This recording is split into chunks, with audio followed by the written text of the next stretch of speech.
समझते हैं कि औरत एक मुर्गा है, उसे काटो पकाओ खा लो, लेकिन आज के टाइम में औरत एक मुर्गा नहीं है, औरत एक दुर्गा है। इसके रविदासाचार्य बनते हैं, वो रविदास विश्व महापीठ के रविदासाचार्य बनते हैं। रविदास जी एक ऐसे संत थे कि उनकी तो वो चरणों की धूल भी नहीं है रविदास जी। बुग्गा वाला आप जाएंगे, आप जाइए, एक बहुत बड़ा कमरा है, फिर उसके अंदर एक बड़ा कमरा है, हॉल कमरा है, फिर उसके अंदर एक लग्जरी कमरा है। आप उनकी प्रोफाइल पे जाएंगे तो वहाँ बड़े बड़े मंत्री आपको आसीन मिलेंगे उस कमरे में। एक्ट्रेस उर्मिला सनावर ने जो पूर्व विधायक हैं सुरेश राठौड़, उन पर कई तरह के गंभीर आरोप जो है वो लगाए हैं और परसों से लगातार वो सुर्खियों में है और उनको अपना पति भी बताती हैं वो। और आप देख सकते हैं कि ये फ़ोटोज़ हैं कुछ यहाँ पर उर्मिला की, जो एक एक्ट्रेस रही हैं, कई सीरियल्स में उन्होंने काम किया है, लीड रोल उन्होंने निभाए हैं। इसके अलावा कुछ दिन पहले चर्चाओं में वो तब आई थी जब फिर से उन्होंने एक शादी की थी, और शादी की थी जो बीजेपी के जो पूर्व विधायक हैं सुरेश राठौड़, और जो कि ज्वालापुर से ही विधायक जो हैं वो रहे हैं। उन पर अब क्या कुछ हुआ उनके साथ, क्योंकि 2 दिन से लगातार ये भी आरोप लगा रही हैं उनके ऊपर, तो कहीं ना कहीं जो उनकी एक प्रेम कहानी कई दिनों से चर्चा का विषय बनी हुई थी, उसमें कहीं ना कहीं अब दरार जो है वो आती हुई दिखाई दे रही है। और लगातार सोशल मीडिया पर उर्मिला एक्टिव रहती हैं और उन्होंने कई तरह की वीडियोस सुरेश राठौड़ के साथ वहाँ पर शेयर किए थे। काफ़ी रोमांटिक वो वीडियो थे। और अब कहीं ना कहीं इनके प्रेम में ये खटास क्यों आई है, दरार क्यों आई है, इसी पर हम बातचीत करने के लिए उर्मिला सनावर जी के पास ही यहाँ पर पहुँचे हैं। सहारनपुर की ये रहने वाली हैं और सहारनपुर के गोविंद नगर में इनका आवास भी है, तो उनसे बात कर लेते हैं।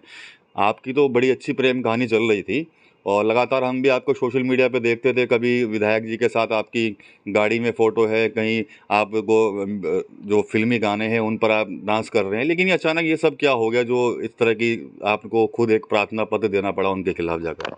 अब देखिए, मैं चाहती तो नहीं थी कि मैं खुद एक प्रार्थना पत्र दूँ उनके खिलाफ, पर वो कहते हैं ना कि ईंट का जवाब पत्थर से तो देना ही पड़ता है, नहीं तो औरत को कमज़ोर समझ लेते हैं। और मेरे ख्याल से लोग समझते हैं कि औरत एक मुर्गा है, उसे काटो पकाओ खा लो, लेकिन आज के टाइम में औरत एक मुर्गा नहीं है, औरत एक दुर्गा है। नवरात्र आने वाले हैं कि जब तक वो आपको सुख समृद्धि देती है वो तब तक अच्छा है, आपके साथ आप कदम से कदम मिला के चलती है।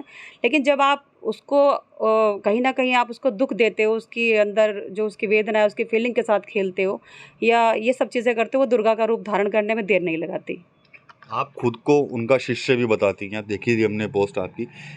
कहानी की शुरुआत कैसे हुई थी और ये कहानी जब यहाँ तक पहुँच चुकी है कि आपको उन्हीं के खिलाफ पुलिस से मदद मांगनी पड़ रही है, एप्लीकेशन आप वहाँ पर दे रहे हैं, तो कहानी की शुरुआत कहाँ से हुई थी आपकी शुरुआत, ये बताइए पहले। देखिए, ये लगभग 12 मई सन 2022 की बात है। मैं उनसे मिलने के लिए गई थी। मेरे पहली शादी मेरी ख़त्म हो गई थी और 4 साल से लगभग डिवोर्स चल रहा था, तो मैं न्याय की गुहार लगाने के लिए गई थी, क्योंकि वो धर्मपिता भी हैं, धर्म गुरु हैं हमारे समाज के, दलित समाज के। तो उनके पास गई थी न्याय की गुहार के लिए।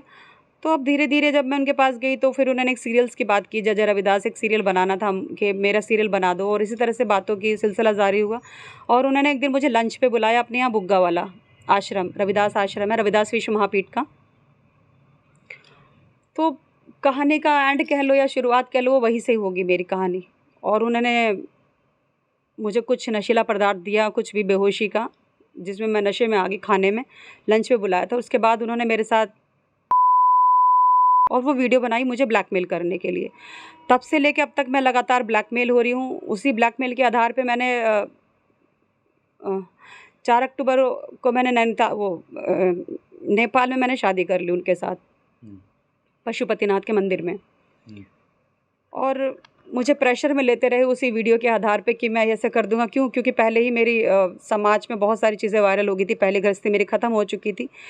यहाँ पर एक सवाल उठता है कि मैं एक एक्ट्रेस हूँ, खूबसूरत हूँ, दिखने में अच्छी हूँ, नेशनल अवार्ड ले चुकी हूँ, अथाह सीरियल्स मैंने किए हैं स्टार प्लस, ZTV, कलर्स के, तो मेरे पास शायद लड़कों की कमी तो नहीं होगी। लोग पूछते हैं कि तुझको यही बुढ़ा मिला था क्या, ऐसे भी बोलते हैं। ठीक है, शादी हो गई, वो 64 के आसपास हैं सुरेश राठौर जी, लेकिन ये सब चीज़ पर्दे की थी अब, क्योंकि मैं अब उनकी पत्नी बन चुकी थी और हर चीज़ का मुझे पत्नी का वास्ता देते थे कि तुम पत्नी हो। आज भी मैंने मांग भर रखी है, वो हमेशा मुझे मांग के लिए प्रेरित करते हैं कि तुम अपने आप को कवारी साबित करती हो। बड़ी सिंदूर के डब्बे लाती हैं जब भी कहीं जाती हैं, तो मैं हमेशा ड्राई सिंदूर लगाती हूँ उनका लाया हुआ। सब कुछ सही चल रहा था, लेकिन जैसे ही मैंने अपना हक मांगा, ये सारी चीज़ें हुई और जाने अनजाने में मुझे उनकी बहुत सारी चीज़ें पता चली। तब भी मैं चुप रहती रही, देखती रही, सहती रही, गाली गलौच भी हुई मेरे साथ, जाति सूचक शब्दों से पुकारा जाता था। उनकी पत्नी मुझे पुकारती थी, अब तेरी इच्छा पूरी होगी घर में ला के, ऐसे मतलब मैंने शब्द मैंने सहे हैं। लेकिन ठीक है, एक हाई प्रोफाइल घर है, मैं भी मेरा भी मान सम्मान है समाज में, मैं भी एक एक्ट्रेस हूँ और एक पॉलिटिशियन भी हूँ बीजेपी की। और कभी सोचा नहीं था कि वीडियो वायरल जो हुई उसके बाद फिर वो सारी चीज़ें तार तार हो गई। फिर विधायक जी ने जो किया अच्छा नहीं किया। आपको हम देखते थे कि काफ़ी प्यार तो काफ़ी था आप लोगों के बीच में, लेकिन वजह क्या हुई ऐसी कि एकदम से आप भी उनसे नाराज़ हो गए और वो भी आपसे नाराज़ हो? मतलब आप तो लगा ही रही हैं कि ब्लैकमेल कर आरोप लगा रही हैं, वो भी कहीं ना कहीं लगा रहे हैं कि आप उन्हें ब्लैकमेल कर रही हैं। देखिए, अगर मैं ब्लैकमेल करती, ये तो सभी सोशल मीडिया के माध्यम से सब पत्रकार बंधु ही पूछ रहे हैं सवाल जवाब उनसे। मैंने न्यूज़ में देखा, वकील तो बाद में पूछेंगे उनसे, जिरह तो बाद में ही होगी। जब मैं उनको ब्लैकमेल कर रही थी तो मैं 2 साल से उनको ब्लैकमेल कर रही थी और वो किश्तों में पैसे दे रहे थे उस ब्लैकमेलिंग का। सबसे पहले तो क्वेश्चन यही पुट अप होता है, क्या मैं वो जो ब्लैकमेलिंग का पैसा था वो मैं किश्तों में दे रही थी? वो मुझे किश्तों में देते थे। भाई मैं मानती हूँ कि हाँ वो पैसे देते हैं, भाई मेरे पति हैं तो उनका धर्म है घर का खर्चा देना, और वो देते हैं। सब चीज़ सामान लाते हैं घर में, साग सब्जी राशन, हर चीज़ का, मेरे मेंटेनेंस का, हर चीज़ का पैसा देते हैं। तो मैं उसको डिनाई नहीं कर रही हूँ, आपके चैनल पे मैं बोल रही हूँ कि हाँ वो देते हैं, सारा खर्चा देते हैं। लेकिन इस तरह का अब उसको पैसे को आप ब्लैकमेलिंग में उसको ऐसे प्रेजेंट करोगे। अब चीज़ें अगर मैंने अपना हक मांग लिया और ये सारी चीज़ें, अब अगर रविदास आचार्य जी की चीज़ें मैं परोसूँ आपके सामने तो शायद उनकी इज्जत तार तार हो जाएगी। आप समझ सकते हैं कि ठीक है, मैंने, क्योंकि मेरा एक घर टूट चुका था, एक गृहस्थी मेरी ख़त्म हो चुकी थी और दोबारा मेरे जो परिवार जो शुरुआत हुआ रविदास आचार्य जी के साथ शुरुआत हुआ, रविदास आचार्य श्री सुरेश राठौर जी के साथ शुरू हुआ। तो कोई भी औरत होती है वो अपना घर तोड़ना नहीं चाहती, चीज़ों को छुपा के रखना चाहती है, छाप के नहीं रखना चाहती। अब चीज़ें छप गई हैं, वो सरकारी कागज़ों में छप गई है, तो फिर मुझे भी बोलने में कोई आपत्ति नहीं है किसी भी तरह की। अब देखिए ना, उनके यहाँ कितने अवैध काम होते हैं, हमने तो कभी नहीं बोला, सारी चीज़ें चल रही हैं उनकी यहाँ, कितनी चीज़ें चल रही हैं। अब एक नाम की उनकी बेटी बनी हुई है जिसके साथ उनके शारीरिक संबंध है, बेटी बना के शारीरिक संबंध है उनके पिछले 15 सालों से, और उसकी आड़ में वो सेक्स रैकेट चला रहे हैं, देहरादून में चला रहे हैं, बुग्गा वाला मंदिर में चला रहे हैं, मंदिर जैसे में। मेरा नशीली पदार्थ पिला के कहाँ हुआ? बुग्गा वाला रविदास मंदिर में, जिसके रविदासाचार्य बनते हैं, वो रविदास विश्व महापीठ के रविदासाचार्य बनते हैं। रविदास जी एक ऐसे संत थे कि उनकी तो वो चरणों की धूल भी नहीं है रविदास जी की, और अपने नाम के आगे रविदासाचार्य जी लगाते हैं, फिर नशीला पदार्थ पिलाते हैं और ब्लैकमेलिंग करके शादी करते हैं नेपाल ले जाके पशुपतिनाथ के मंदिर में। वहाँ बुग्गा वाला आप जाएंगे, आप जाइए, एक बहुत बड़ा कमरा है, फिर उसके अंदर एक बड़ा कमरा है, हॉल कमरा है, फिर उसके अंदर एक लग्जरी कमरा है। आप उनकी प्रोफाइल पे जाएंगे तो वहाँ बड़े बड़े मंत्री आपको आसीन मिलेंगे उस कमरे में। मैं इससे ज़्यादा कुछ नहीं कह सकती, लेकिन हाँ वहाँ क्या चीज़ चल रही है वो जांच का विषय है। क्या लगता है अभी कुछ है, कुछ हल हो जाएगा, या फिर आप न्याय की गुहारी लगाती रहेंगी?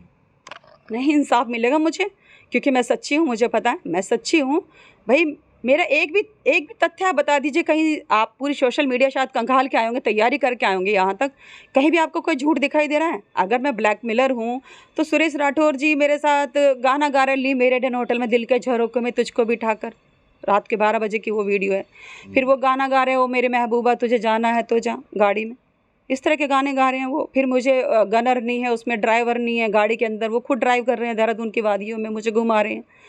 तो मेरे घर में खाना बना रहे हैं, बनियान में और लोअर टी शर्ट में खड़े हैं, वो खाना बना रहे हैं किचन के अंदर, क्योंकि मुझको आदत है, क्योंकि मैं एक एक्ट्रेस हूँ तो मुझे ये सब चीज़ें बनाने की आदत है। कि मैं पहले पति के साथ भी बनाती थी कि आज हम ये बना रहे हैं, आज हम ये कर रहे हैं।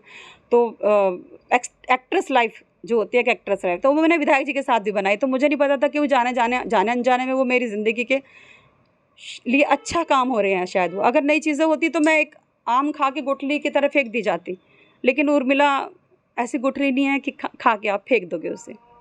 एप्लीकेशन दी है तो क्या कुछ भरोसा मिला है आपको वहाँ से, जब एसएसपी दफ्तर गई थी आप? देखिए, अभी एप्लीकेशन दी है उन्होंने, रिसीविंग कार्ड दी है, सबके खिलाफ मुकदमा दर्ज होगा, आश्वासन दिया उन्होंने मुझे जो भी है। और मैं तो ये कहती हूँ कि जिन्होंने भी गलत किया है, रविदास आचार्य जी ने मेरे साथ गलत किया है, मेरे नशीला पदार्थ पिला के, उनके यहाँ खुद उनका बेटा ड्रग्स सप्लाई करता है,